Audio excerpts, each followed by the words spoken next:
जय हिंद प्यारे साथियों, स्वागत है आप सभी का आपके अपने डीएसपी एकेडमी धामपुर के लर्निंग प्रोग्राम में। प्यारे बच्चों, सुबह के 6 बज चुके हैं, नाश्ते का समय हो चुका है। चाय का कप उठा लीजिए, एक चुस्की लीजिए और आ जाइए अपनी करंट अफेयर पर। आज 11 नवंबर 2025 की करंट अफेयर हम लोग पढ़ने वाले हैं। अपना वही पुराना format, current affair with static. इस कोम्बो के साथ हमारे करंट अफेयर की क्लासेस डेली सुबह 6 बजे होती है। आज भी अपनी क्लासेस 6 बजे जारी है और पहले जो है हम इसका डिस्क्रिप्शन पढ़ेंगे, उसके बाद इसका ऑब्जेक्टिव और लास्टली इसको वन लाइनर के तौर पर देखें। तो आइए बढ़ते हैं अपनी क्लास की तरफ। प्यारे बच्चों, पहले हाइलाइट्स देख लेते हैं। आज की हाइलाइट्स की तरफ हम ध्यान देंगे। डीएनए के खोजकर्ता जेम्स वाटसन का निधन हो गया। प्यारे बच्चों, तो आपने सुना होगा डीएनए के खोजकर्ता वाटसन और क्रिक, दो व्यक्तियों के इसमें नाम आते थे। ठीक है, तो जो डीएनए के खोजकर्ता रहे हैं जेम्स वाटसन, उनका बच्चों निधन हो गया है। डीएनए की संरचना के सह खोजकर्ता और नोबेल पुरस्कार विजेता जेम्स डेवी वाटसन का 7 नवंबर 2025 को ईस्ट नॉर्थपोर्ट न्यूयॉर्क में 97 वर्ष की आयु में निधन हो गया है। और इनका जो जन्म हुआ था बच्चों 6 अप्रैल 1928 को हुआ था। कहां पर? शिकागो में। उन्होंने 1953 में ब्रिटिश वैज्ञानिक फ्रांसिस क्रिक के साथ मिलकर डीएनए की डबल हेलिक्स संरचना की खोज की थी और 20वीं सदी की सबसे महत्वपूर्ण वैज्ञानिक उपलब्धियों में से जो एक मानी गई। इसके बाद अगली हाईलाइट की तरफ चलते हैं। प्रधानमंत्री मोदी ने नेक्सकार्ड 19 लॉन्च किया, जो भारत की पहली घरेलू कार टी सेल थेरेपी है। यानी कि भारत ने चिकित्सा विज्ञान के क्षेत्र में एक ऐतिहासिक उपलब्धि दर्ज की है बच्चों। नवंबर 2025 में प्रधानमंत्री नरेंद्र मोदी ने नेक्सकार्ड 19 का शुभारंभ किया। अब ये है क्या बच्चों? ये देश की पहली स्वदेशी कार टी सेल थेरेपी है। इससे होगा क्या? यह भारतीय स्वास्थ्य और जैव प्रौद्योगिकी क्षेत्र के लिए एक मील का पत्थर माना जा रहा है। यह थेरेपी इम्यूनो एक्ट द्वारा विकसित की गई है, जो आईआईटी बॉम्बे से इनक्यूबेटेड एक स्टार्टअप है और इसके विकास में टाटा मेमोरियल हॉस्पिटल, जैव प्रौद्योगिकी विभाग तथा बीआईआरएसी का सहयोग रहा है। प्यारे बच्चों, अगली हाईलाइट की तरफ चलते हैं। मनिका विश्वकर्मा मिस यूनिवर्स 2025 में भारत की उज्जवल आशा। मतलब भारत की प्रतिनिधि मोनिका विश्वकर्मा वर्ष 2025 की मिस यूनिवर्स प्रतियोगिता में भाग लेने जा रही है, जो 21 नवंबर 2025 को नोंथाबुरी थाईलैंड में आयोजित होगी। प्यारे बच्चों, तो इस बार मिस यूनिवर्स जो प्रतियोगिता है वो आयोजित होने जा रही है कहां पर? थाईलैंड के नोंथाबुरी में। मोनिका ने अगस्त 2025 में जयपुर में आयोजित मिस यूनिवर्स इंडिया 2025 प्रतियोगिता में खिताब जीतकर राष्ट्रीय स्तर पर अपनी पहचान बनाई थी। इससे पहले वे मिस यूनिवर्स राजस्थान का ताज भी जीत चुकी है बच्चों। और ये जो है 22 वर्षीय मोनिका मूल रूप से श्री गंगानगर राजस्थान की रहने वाली है। अगली हाईलाइट देखते हैं। एसबीआई ने रचा इतिहास, मार्केट कैप 100 अरब डॉलर के पार। तो भारतीय स्टेट बैंक यानी एसबीआई ने 6 नवंबर 2025 को एक ऐतिहासिक उपलब्धि हासिल की है, जबकि उसके शेयरों में 1.47% की वृद्धि के साथ उसका बाजार पूंजीकरण 100 अरब डॉलर यानी कि लगभग 8,850 अरब रुपए पार कर गया है बच्चों। इस उपलब्धि के साथ एसबीआई भारत का पहला बैंक बन गया जिसने यह स्तर छुआ। यह मील का पत्थर न केवल बैंक की सफलता को दर्शाता है, बल्कि भारत की वित्तीय प्रणाली को भी ये मजबूत करता है बच्चों। एसबीआई का मुख्यालय कहाँ है? सभी कमेंट बॉक्स में बताएंगे बच्चों एसबीआई का मुख्यालय। इसके बाद आगे चलते हैं। कोप 30 5 स्टार लगाकर क्वेश्चन को छाप लीजिएगा बच्चे। बहुत जबरदस्त क्वेश्चन है, बहुत ही शानदार क्वेश्चन है, तुरंत 5 स्टार लगाकर छाप लीजिएगा। कोप 30 स्पॉटलाइट जलवायु अनुकूलन के माध्यम से एक लचीले भविष्य का निर्माण। इस बार आगामी परीक्षा यूपी दरोगा और दिल्ली पुलिस, इन दो पेपर में देख लेना, ये क्वेश्चन आपको रखा ही रखा मिलेगा।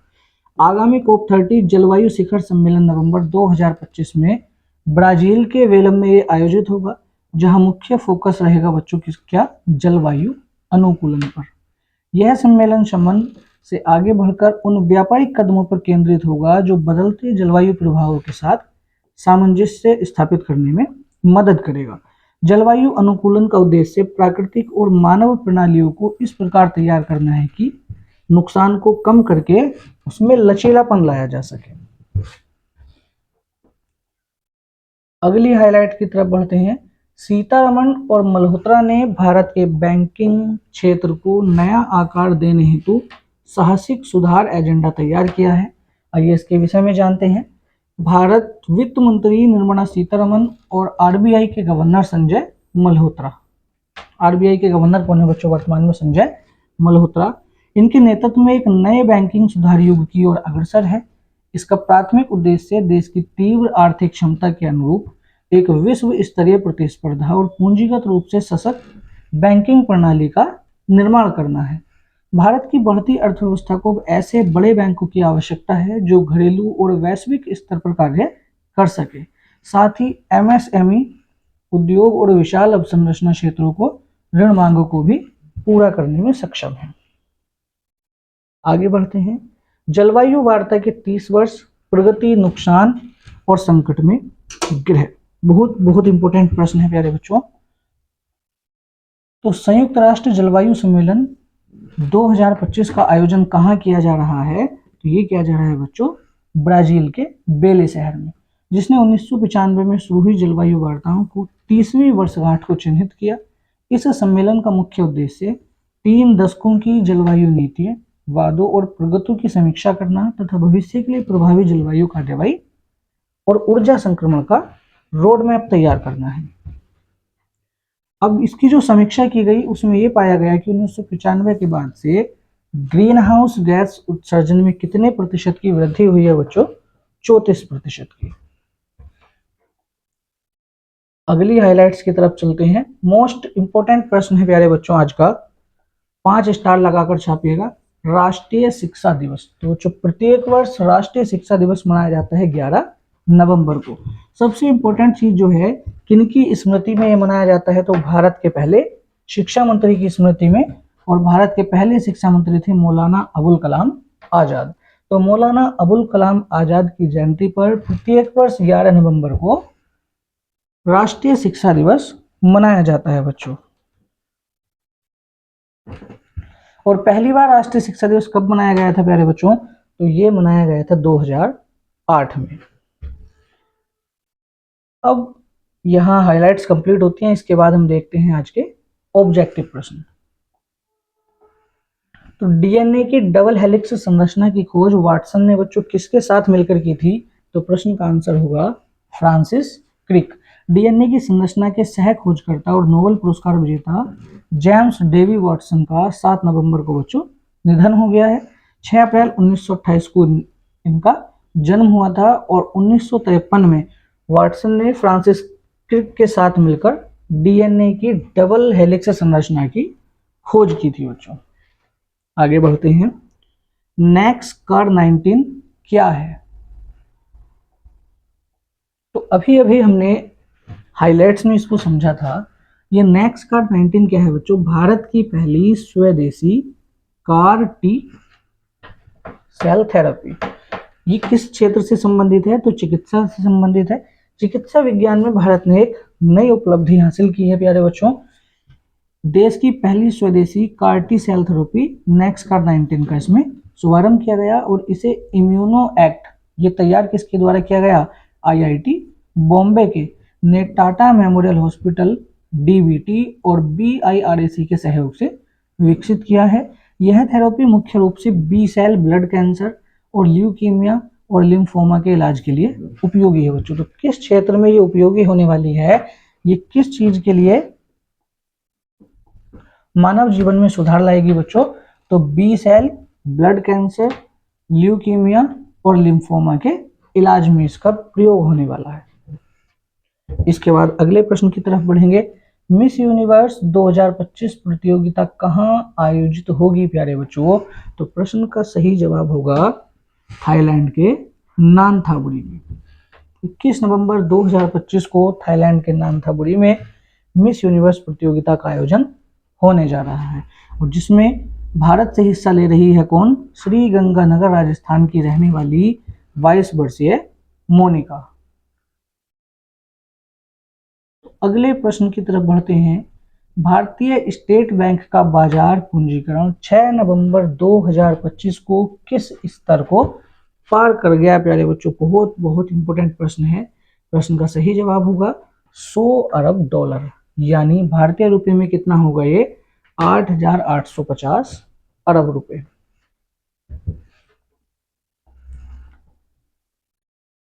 अगले प्रश्न की तरफ बढ़ते हैं। कोप 30 जलवायु शिखर सम्मेलन 2025 का आयोजन किस देश में होगा प्यारे बच्चों?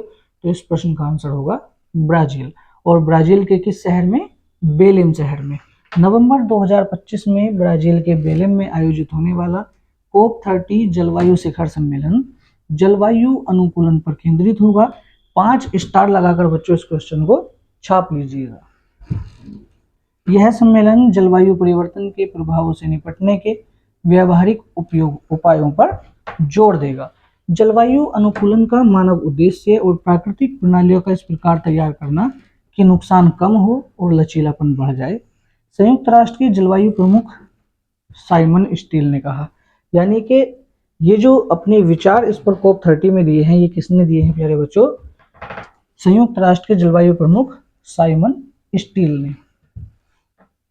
अगले प्रश्न की तरफ चलते हैं। भारतीय बैंकिंग सुधार आयोग का नेतृत्व वित्त मंत्री निर्मला सीतारमण के साथ आरबीआई की तरफ से कौन कर रहा है बच्चों? तो इस प्रश्न का सही जवाब होगा संजय मल्होत्रा। और संजय मल्होत्रा कौन है? संजय मल्होत्रा है प्यारे बच्चों आरबीआई के वर्तमान गवर्नर।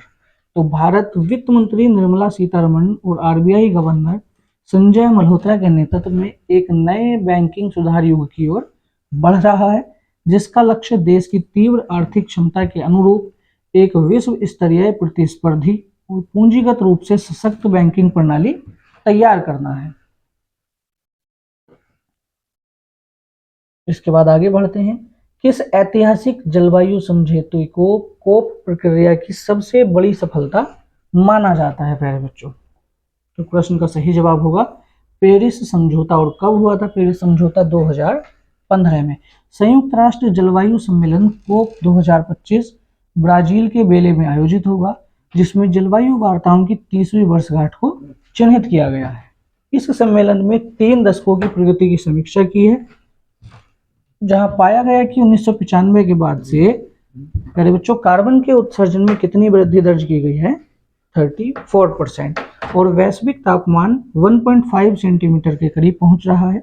भारत और चीन में ऊर्जा सुरक्षा के कारण कोयले पर निर्भरता बनी हुई है, जबकि एआई और डिजिटल इंफ्रास्ट्रक्चर के कारण वैश्विक ऊर्जा की मांग जो है वो विश्व स्तर पर या वैश्विक स्तर पर बढ़ती जा रही है।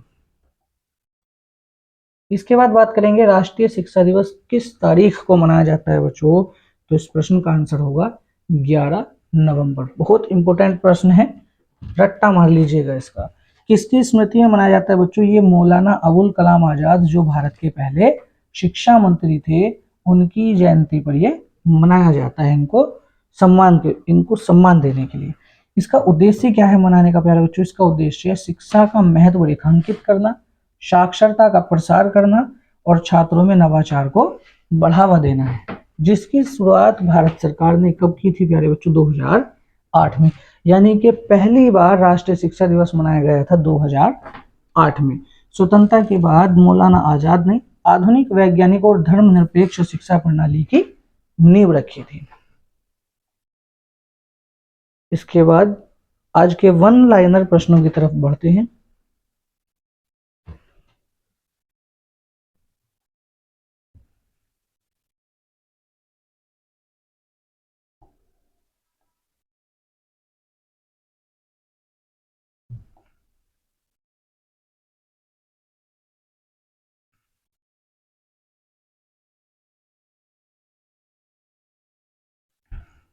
प्यारे बच्चों, वन लाइनर प्रश्नों में अगर हम देखते हैं तो यहाँ एक बहुत बड़ा प्रॉफिट क्या होता है कि इन बाइनरी क्वेश्चन में स्टैटिक और करंट अफेयर को कॉम्बो करके ये प्रारूप बनाया हुआ है। और साथ ही साथ यहाँ अभी तक जो हमने ऑब्जेक्टिव और डिस्क्रिप्शन पढ़ा था उसका स्पीडली हम रिवीजन कर पाते हैं। तो आइए देखते हैं नेक्स्ट कार 19 थेरेपी को किस संस्थान से इनक्यूबेटेड स्टार्टअप इम्यूनो एक्ट द्वारा विकसित किया गया। तो प्रश्न का आंसर होगा आईआईटी बॉम्बे। मिस यूनिवर्स 2025 प्रतियोगिता किस शहर में आयोजित होने वाली है, जहां भारत की मनिका विश्वकर्मा इसमें हिस्सा लेने वाली है बच्चों।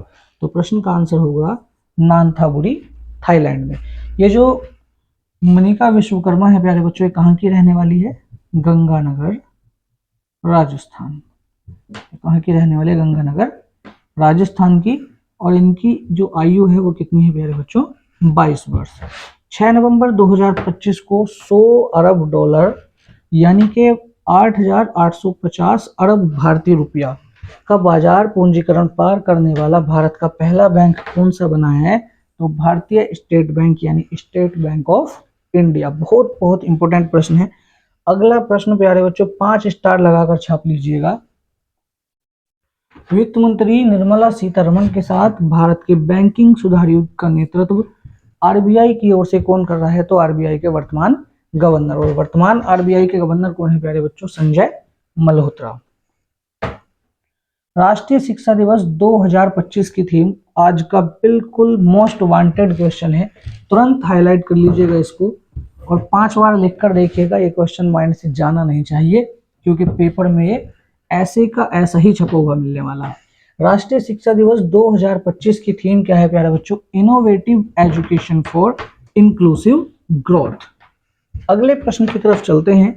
प्रधानमंत्री मोदी ने जिस पहली स्वदेशी कार टी सेल थेरेपी का शुभारंभ किया उसका नाम क्या है प्यारे बच्चों, तो उसका नाम है नेक्स कार 19। अगले प्रश्न की तरफ चलते हैं। आगामी कोप 30 जलवायु शिखर सम्मेलन जो ब्राजील के वेलम में होगा उसका मुख्य फोकस समन से हटकर किस पर रहेगा प्यारे बच्चों, तो जलवायु अनुकूलन यानी कि क्लाइमेट अडेप्टेशन पर। अगले प्रश्न की तरफ चलते हैं। बैंक विलय नीति के तहत 2017 के 27 सार्वजनिक क्षेत्र के बैंकों की संख्या 2020 तक घटकर कितनी बची है प्यारे बच्चों, तो ये रह गई है 12। तो अब वर्तमान में जो है सार्वजनिक बैंकों की संख्या कितनी है, 12, जबकि 2017 तक कितनी होती थी, ये 27। 2020 में बैंकों को मर्ज करके केवल 12 प्रमुख बड़े सार्वजनिक बैंक अब बचे हैं बच्चों। अगले प्रश्न की तरफ चलते हैं। डीएनए की डबल हेलिक्स संरचना की सह खोजकर्ता जिनका 7 नवंबर 2025 को निधन हो गया, इनका नाम क्या है प्यारे बच्चों, तो इसका आंसर होगा जेम्स डेवी वाटसन। अगले प्रश्न की तरफ चलते हैं। वाटसन को किस वर्ष फ्रांसिस क्रिक और मैरिस विल्सन के साथ नोबेल पुरस्कार से सम्मानित किया गया। मोस्ट इंपोर्टेंट प्रश्न है, तुरंत हाईलाइट कीजिएगा बच्चों। प्रश्न का आंसर होगा 1962। तो प्यारे बच्चों आज की करंट अफेयर यहाँ कंप्लीट होती है। इसकी पीडीएफ जो है आपको बाइलिंगुअल पीडीएफ इंग्लिश और हिंदी मीडियम दोनों ही बच्चों के लिए हमारे Telegram channel DSP academy Dhampur पर क्लास के बाद में प्रोवाइड हो जाएगी। जय हिंद।